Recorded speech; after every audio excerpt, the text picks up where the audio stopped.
Oh, hi there. My name's Rosa with West Coast Sweat. No, I'm not hanging out.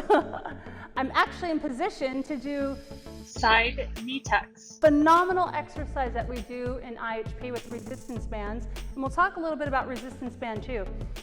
So you're just gonna set yourself up, elbow underneath your shoulder. Make sure you're in neutral spine, so pull your belly in.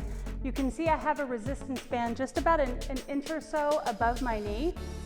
So as we're working here, I love this exercise because we're also gonna get some ab work as well. So we're gonna bring the leg in and open it up.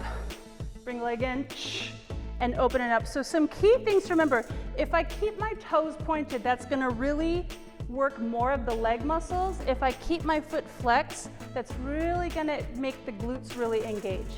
So you can choose. Sometimes we'll call out point your toes or flex your foot.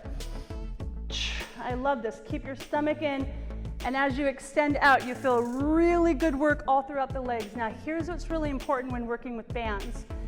If your bands are too tight, right, where you're like this, you just have to be careful to make sure that you're gonna use. So if you have really tight bands, work what you can, take a break, because you wanna make sure that you create the awareness versus pulling on the hips, right? So you'll notice in this exercise, I'm not trying to open up my legs really wide, wow, which I can, but that's a lot of pressure. So you just wanna keep the time under tension for your muscles.